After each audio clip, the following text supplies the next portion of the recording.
Stop scrolling. Just for a minute. Stop. I see you there, thumb ready to swipe to the next video, the next distraction. But I'm asking you to stay, to listen to an old man who's got something important to say before it's too late. I'm 78 years old. I lived through the 1960s, not the history book version, but the real one. The one that smelled like fresh-cut grass and tasted like ice cream sodas and sounded like the Beatles coming through a transistor radio. My name is Robert Morrison, Bobby to everyone who knows me. It's a summer morning in 1963. I'm waking up not to an alarm or a notification, but to the sound of glass bottles clinking on the front porch. The milkman is making his rounds. For you younger folks looking confused, yes, an actual person who drove through the neighborhood before dawn, delivering fresh milk in glass bottles to every doorstep. The milk was so fresh that cream would rise to the top overnight. Mom would make me shake that bottle for a full minute. "Makes it taste better, Bobby," she'd say. And she was right. Everything tasted better then. Or maybe we just appreciated it more, because we couldn't have it instantly with a tap on a screen. The milkman's name was Mr. Peterson, and he knew every family on his route. When Dad was laid off for 3 months, our milk kept coming, and the bills mysteriously got lost until Dad was back on his feet. Try getting that kind of humanity from a corporation or a delivery app. What we had wasn't just a service. It was a relationship, a thread in the fabric of community that held us all together. After breakfast, real breakfast, eggs from the neighbor's chickens, bacon from the butcher, toast from bread Mom baked herself, I'd head out into a world that seems almost alien now. Kids were already outside, on bikes, playing, exploring. No scheduled playdates, no organized activities, no parents hovering anxiously. We were just free. Free in a way I don't think kids today understand. Be back before dark, Mom would say, and off we'd go. We'd build forts in vacant lots, play army in the woods, climb trees and sit in the branches feeling like kings. We'd disappear into our imaginations for hours, unsupervised, unstructured, unphotographed for social media. We were living life, not documenting it. Downtown Oakville was like something out of a movie, except it wasn't a movie. It was real life. Main Street had Thompson's drugstore on the corner, with its soda fountain and chrome stools, and Mr. Thompson in his white paper hat making ice cream sodas like a conductor leading an orchestra. Every Friday after school, my buddies and I would pool our nickels and dimes. One soda cost 35 cents, 35 cents. And we'd sit at that counter while Mr. Thompson asked us about school, about baseball, about our lives. "How's school treating you, Bobby?" "Got a B on my history test, Mr. Thompson." "Well, that calls for an extra squirt of chocolate." See, every transaction wasn't just a transaction. It was a moment of human connection. Mr. Thompson cared about my history test. When was the last time anyone at a fast food counter asked about your life and actually meant it? Across the street was Margaret's popcorn shop, and the smell, even now 60 years later, I can smell it. That buttery, sweet, caramel smell. But here's the thing about Margaret. Every kid who came into her shop got a free handful. Didn't matter if you were buying anything. "For being good boys and girls," she'd say, filling our cupped hands with warm popcorn. Try running a business like that today. You'd be told you're enabling entitled behavior. But Margaret did it for 30 years, and when she closed in 1973, grown men cried. I was one of them, remembering that kindness that expected nothing in return. Our television was a Zenith console, 21 inches of black and white glory, and Dad paid 6 months' salary for it. We had 3 channels, 3, ABC, NBC, and CBS, and we never felt like we were missing anything. Those limitations created something beautiful, shared experience. On Saturday nights, every family in America watched The Ed Sullivan Show. Every single person you talked to on Monday had seen the same thing. February 9th, 1964, I was 14, and my life changed. The Beatles appeared on Ed Sullivan.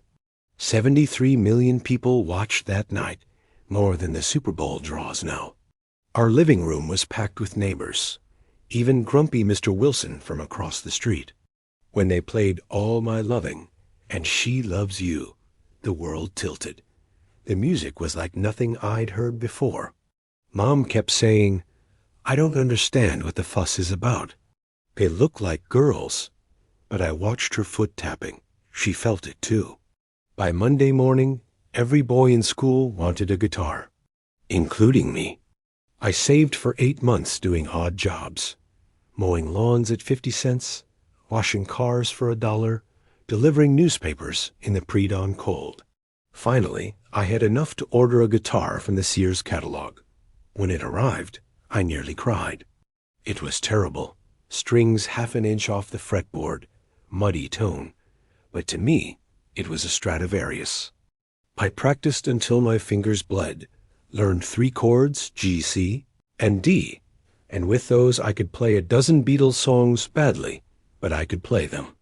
Me and Jerry formed a band in his garage, butchering I Want to Hold Your Hand, thinking we sounded amazing. We never became rock stars. Jerry's an accountant now. I worked at the hardware store. But for those shining months in 1964, we were musicians. We were going to change the world. Music wasn't background noise then. It was everything. We'd gather at someone's house and listen to albums from start to finish. Not songs, albums. We'd study the covers, debate lyrics for hours. When SGT Peppers came out in 1967, we listened 5 times in a row, trying to catch every hidden meaning. Music defined who you were. Beatles or Stones? That wasn't just preference. It was a statement about your soul.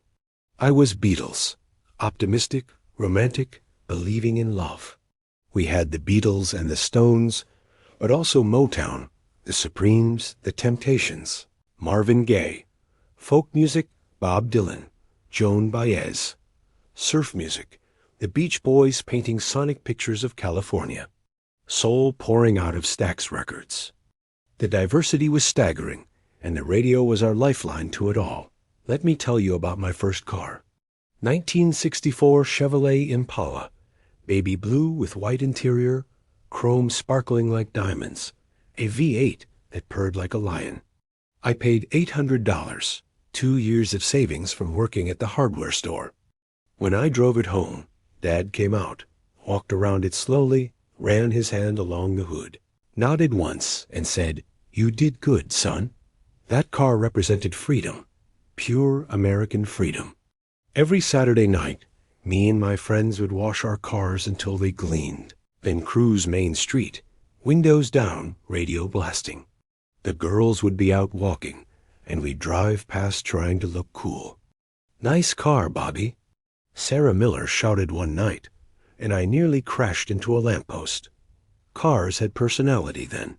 You could tell a Ford man from a Chevy man, and these were tribal affiliations.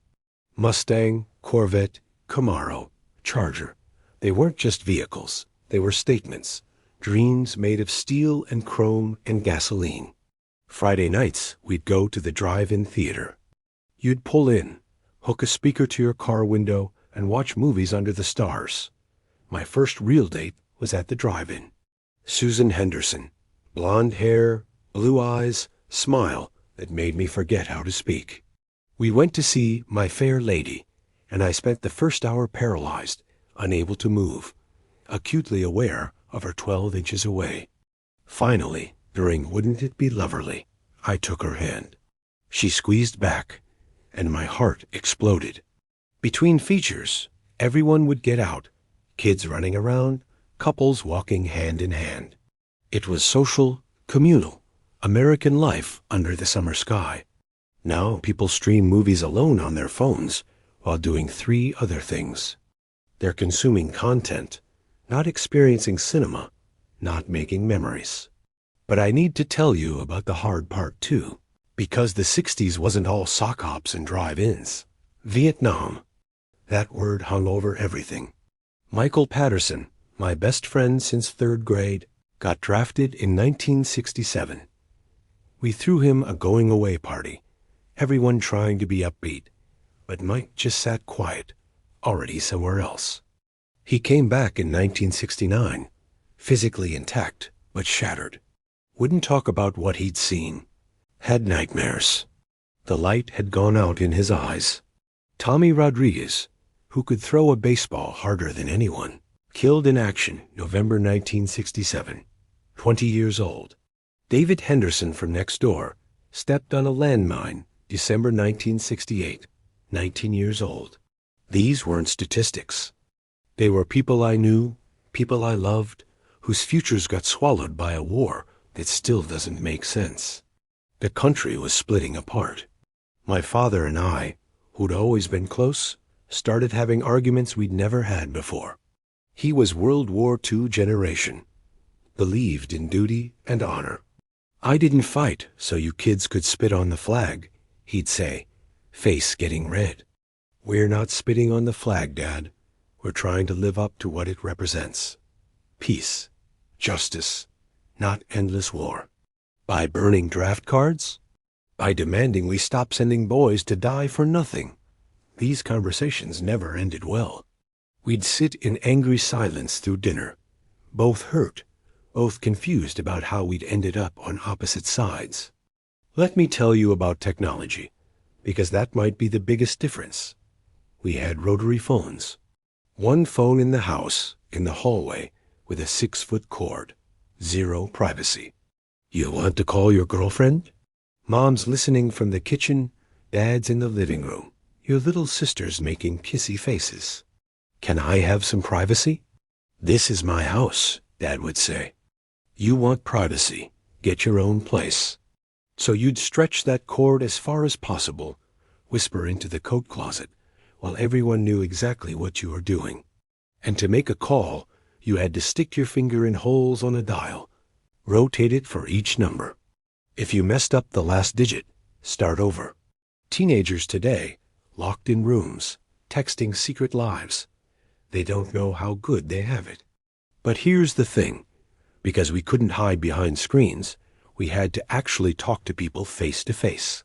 If you liked a girl, you had to walk up to her and ask her out? Terrifying? Absolutely. But it built character. Television was an event. Shows came on at specific times, and if you missed them, that was it. No recording, no streaming. If Star Trek was on Thursday at 8:30, you arranged your life around being home. The whole family would gather and watch together. Bonanza on Sunday nights. I Love Lucy reruns. The Twilight Zone. Monday morning at school, everyone had watched the same thing, could quote the same lines. We had shared cultural touchstones impossible, now when everyone's watching different things at different times. Commercials were inescapable, and jingles stuck in your head. See the USA in your Chevrolet. We'd sing them at school, quote them at dinner. Advertising was more innocent then. They weren't tracking your data or creating psychological profiles. Just trying to convince you they're soap-washed cleaner. Mom cooked every single night from scratch. Meatloaf, fried chicken, pot roast, a rotation that rarely varied, but nobody complained. Dinner was sacred. We all sat at the dining room table with the good plates and talked. About our days, about school, about everything and nothing. No TV on, no phones to check. Just family, together, connecting. We knew each other. We were present in each other's lives in a way that seems rare now. Then McDonald's arrived in the mid-60s and changed everything. Fast food was new, exciting, the future. Getting a hamburger for 15 cents felt like living in the space age. The first time Dad took us, Mom was almost offended, but we went. I got a burger, fries, and a Coke for 40 cents total and thought I'd discovered heaven. Dad said, "This is the future. Soon nobody will cook at home." Mom gave him a look that could melt steel. Over my dead body. And Mom kept cooking until she was 80 years old, never surrendering to convenience. Summer vacation felt infinite. 3 months stretched like an ocean. We'd leave after breakfast, not come home until the streetlights came on. No cell phones for tracking, no GPS, no scheduled activities. Just freedom. Be back before dark, and off we'd go. We built a clubhouse in the woods behind Jerry's house from scrap wood. We had a sign, "No girls allowed," though secretly we hoped they'd try to come in. We held meetings about important matters, like whether cherry Kool-Aid was better than grape. We had secret knocks and passwords. We thought we were the coolest kids in the world. We'd plan expeditions into the woods, probably half a mile from home. But in our imaginations, we were Lewis and Clark. We'd build dams and creeks, climb trees, catch frogs. One summer we camped in Jerry's backyard, cooked hot dogs over a fire, told ghost stories. That night, looking at stars through the tent, Jerry asked, "You think we'll ever go to the moon?" "Nah," Tommy said. "That's science fiction." 1 year later, July 20th, 1969, we watched Neil Armstrong step onto the moon. Tommy looked at me with tears and said, "I'll be damned." We did it. In that moment, anything seemed possible. The space program was everything to us. Every launch was an event. We collected space cards, built model rockets, dreamed of being astronauts. NASA proved America could do anything. When Apollo 11 landed, when Armstrong said, "One small step for man, one giant leap for mankind," we wept. It wasn't just national pride, it was human pride. We had left our planet, touched another world, done the impossible. Romance was terrifying and exhilarating. If you liked a girl, you had to tell her face to face or call with her family listening. No swiping right, no DMs, no low-risk digital communication. Real vulnerability, real risk. I called Susan Henderson 20 times before asking her out, hanging up in panic when someone answered. Finally, I got the courage. Her father answered, gave me that look fathers give boys dating their daughters. "I know where to hide your body. Have her home by 10. Not 10:15. 10. Yes, sir. 10 o'clock exactly. The movie cost $3.50 total, a week and a half of allowance. After, we got ice cream sodas and talked, really talked. About school, families, dreams, books, music, everything. No phones to check, no distractions. Just two people connecting face to face, present and engaged. By 1968, the innocence was gone. The early 60s were hopeful, optimistic. The late 60s were darker, angrier, searching for answers and finding only questions. I graduated in May 1968. King had been assassinated 2 months earlier. Kennedy would be a month later. The war raged on. The country was divided. We were stepping into an uncertain world. At university, protests everywhere. The generation gap was real. My father and I argued about things we'd never argued about before. I didn't fight so you could disrespect everything we built. We're trying to make it better, Dad, to live up to the ideals you fought for. These conversations went nowhere, ended in hurt and silence. By 1968, the innocence was gone. The early 60s were hopeful, optimistic. The late 60s were darker, angrier, searching for answers and finding only questions. I graduated in May 1968. King had been assassinated 2 months earlier. Kennedy would be a month later. The war raged on. The country was divided. We were stepping into an uncertain world. At university, protests everywhere. The generation gap was real. My father and I argued about things we'd never argued about before. I didn't fight so you could disrespect everything we built. We're trying to make it better, Dad, to live up to the ideals you fought for. These conversations went nowhere, ended in hurt and silence.